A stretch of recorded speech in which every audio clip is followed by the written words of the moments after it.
Chapter 14. Pears Repaired.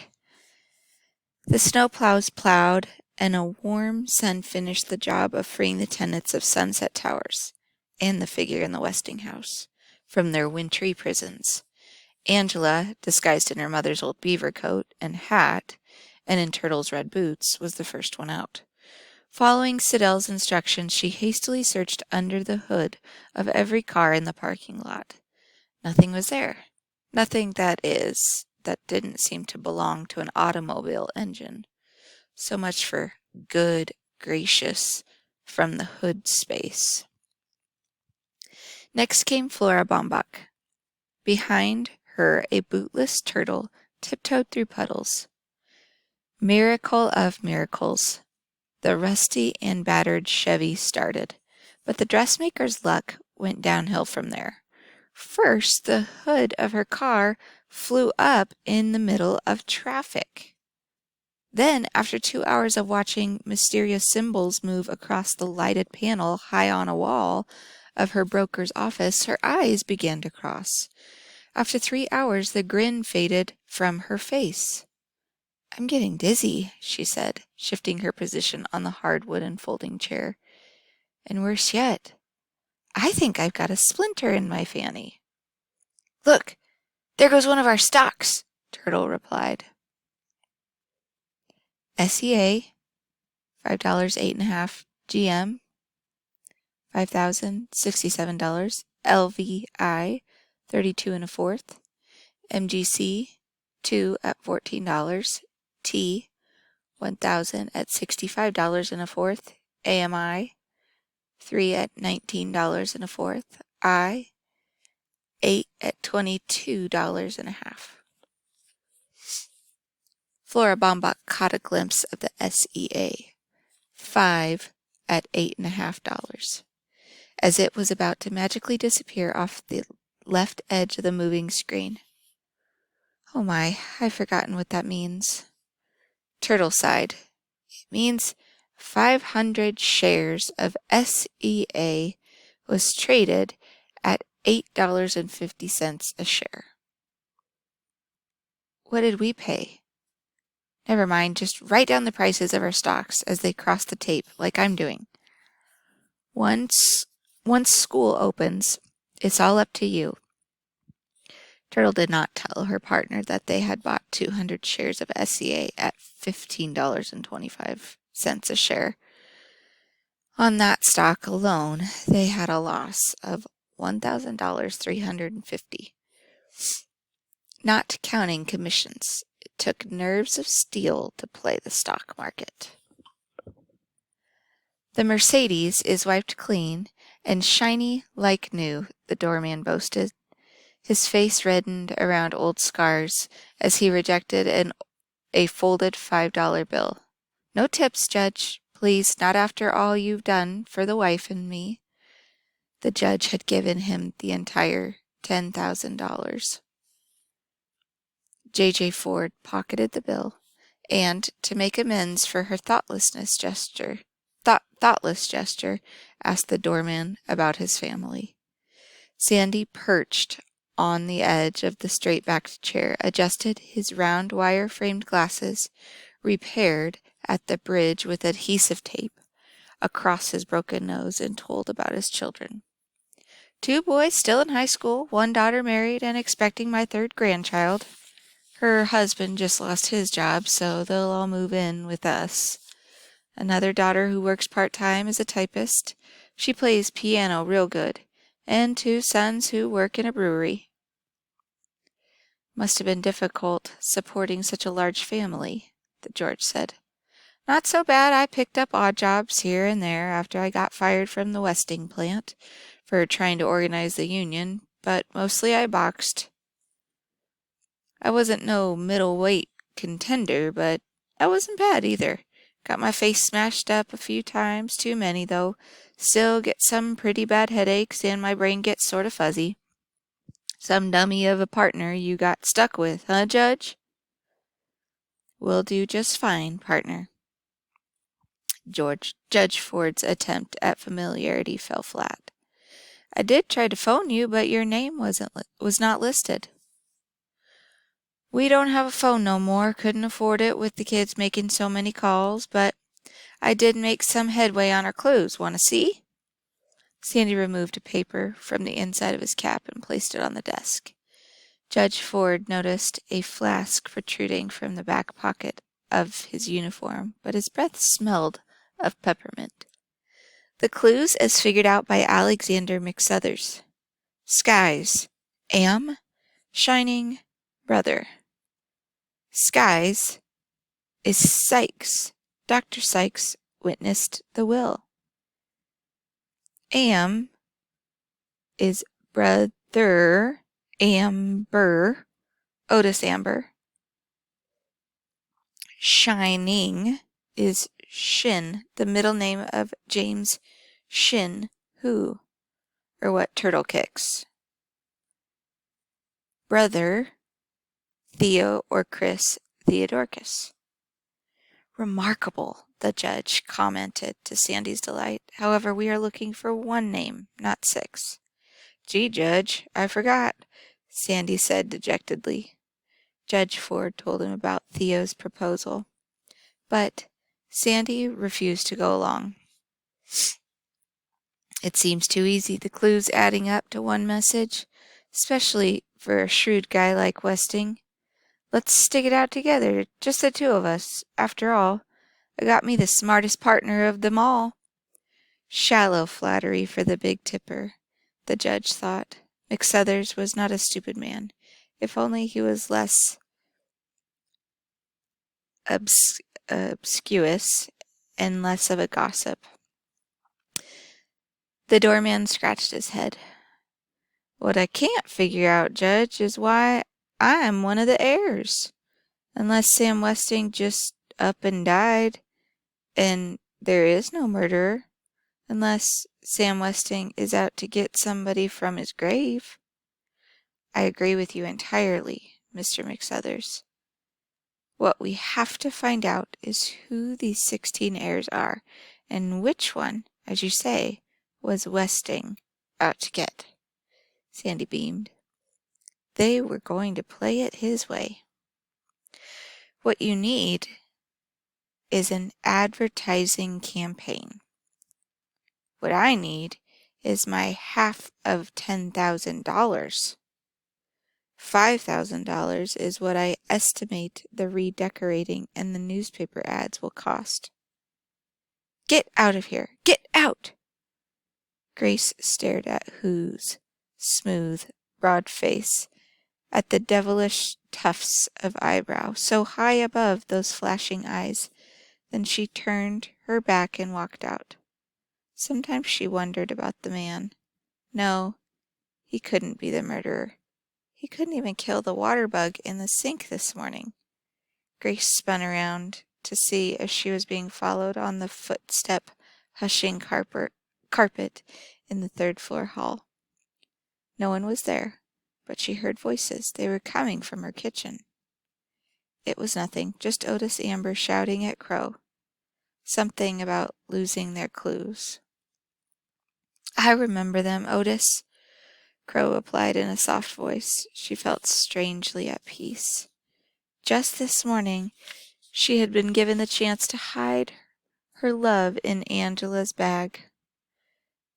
The big tapestry shoulder bag she carries next to her heart. Now she must pray that the boy comes back. I remember them too. That's not the point, Otis Amber argued. What if somebody else finds them? Crow? Are you listening to me? Crow? No, but Grace Wexler was listening. Really, Mr. Amber, can't you find another time to discuss your affairs with my cleaning woman? And where are you going? Crow? Crow was buttoned up in a black moth-eaten winter coat, a black shawl covering her head. It's freezing in here. Otis Amber shut the window. Grace opened the window. The last thing I need is a gas explosion, she said peevishly. Boom, he replied. The 2 women were so startled that the delivery boy sneaked up on the unsuspecting for the rest of the week, shouting, "Boom!" Besides shouting "boom," Otis Amber delivered groceries from the shopping center to Sunset Towers, back and forth, to and fro. Not only did the tenants have to restock their bare shelves, they had to add Westing paper products by the gross to their orders. "Idiots, just because the will said buy Westing paper products," he muttered, hefting a bulky bag from the compartment attached to his bike. Even Crow was using Westing disposable diapers to polish the silver and the Westing paper towels to scrub the floor. Is that what happens to their clues? Poor Crow, she's taking this game harder than he had expected. She's been acting strange again. "Boom!" Otis Amber shouted as the intern hurried by. "Idiot," muttered Denton Deer. Denton Deer paced the floor. "Listen, kid, I'd like to help you, but I'm only an intern specializing in plastic surgery. It would be different if you wanted a nose job or a facelift." He had meant to be amusing. It sounded cruel. Chris had not asked for charity. All he wanted was to play the game with the intern. All the intern wanted was half of $10,000. "I hear your brother suggested sharing clues. Sounds like a fine idea." No response. Maybe the kid thinks I'm the murderer. The tenants must think so, the way they peered over their shoulders. And that delivery boy shouting like that. Why me? I'm a doctor. I took an oath to save lives, not take them. "I'm a very busy man, Chris. I have lots of sick people depending on me."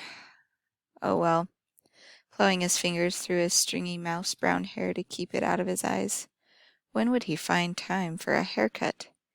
He seated himself next to the wheelchair. "The clues are in my locker." What were they? "The rain in Spain falls mainly on the plain." Plain grain shed. Chris spoke slowly. He had practiced his recitation over and over, hours after lonely hour. Grain oats, Otis Amber. Evershed she Ford lives in 4D. Ford. Apartment 4D? Good thinking, Chris. The intern rose. Is that all? Chris decided not to tell him about the limper on the lawn. Not until the next time. His partner would have to visit him next time. And the next time. As long as he didn't get... As long as he didn't sign the check. "Now, about signing the check," Denton Deer said. Chris shook his head no. On a bench in the lobby, Angela embroidered her trousseau, waiting for Denton. Dad had tried to teach her to drive, but she was too timid. He too impatient. "Why bother with driving lessons?" her mother said. "Anyone as pretty as you can always find a handsome young man to chauffeur you." She should have insisted. She should have said no just once to her mother. Just once. It was too late now. Theo came in with an armload of books. "Hi, Angela. Hey, I found that quotation, or rather the librarian found it. You know, 'May God thy gold refine.'"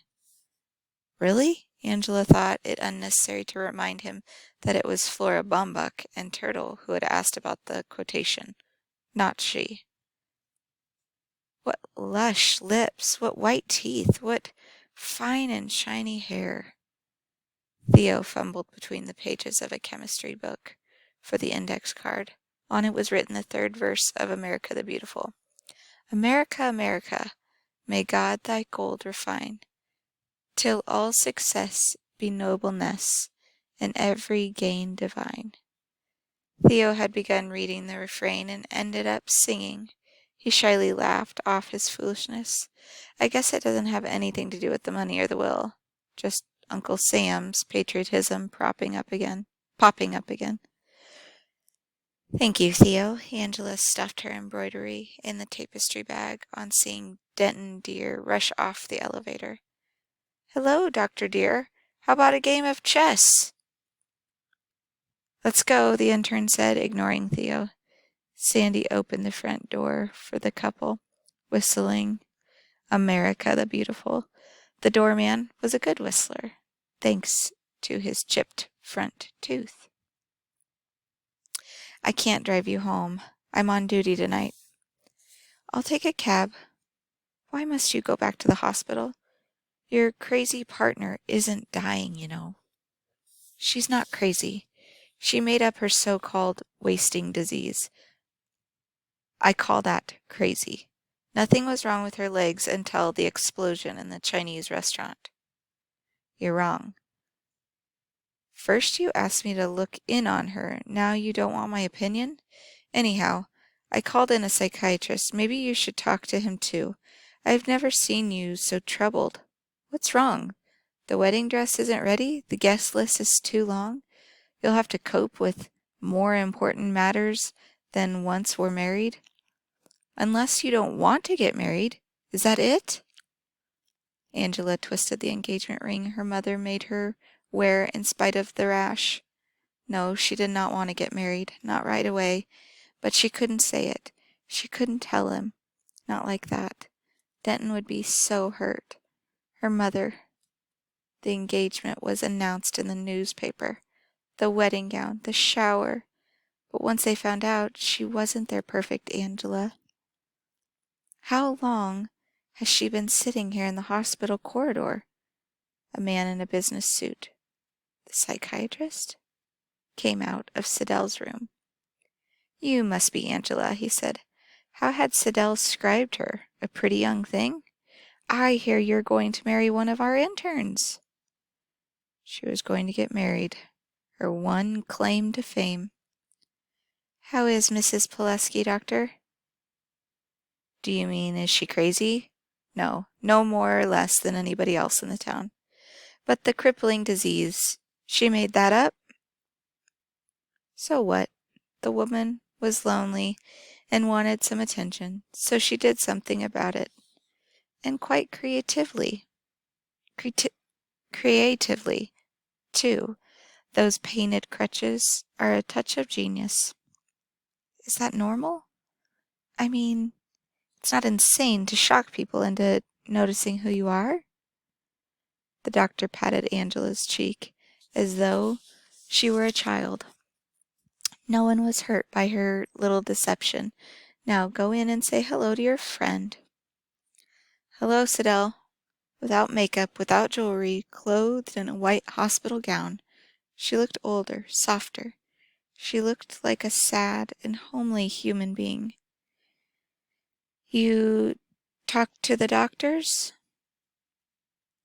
It's a simple fracture, Angela replied. What else? Siddell turned her face to the wall. The doctor says your disease is incurable, but you could have a remission lasting 5 years, even more, if you take good care of yourself and don't overdo it. The doctor said that? Maybe a few people could be trusted. Did you bring my makeup? I must look a mess. In the overstuffed tapestry bag under Siddell's cosmetic case, Angela found a letter. It was a strange letter, written in a tense and rigid hand. Forgive me, my daughter. God bless you, my child. Delight in your love, and the devil take Dr. Dear. Hast thou found me, O mine enemy? The time draws near. Taped at the bottom were 2 clues. Thy beautiful.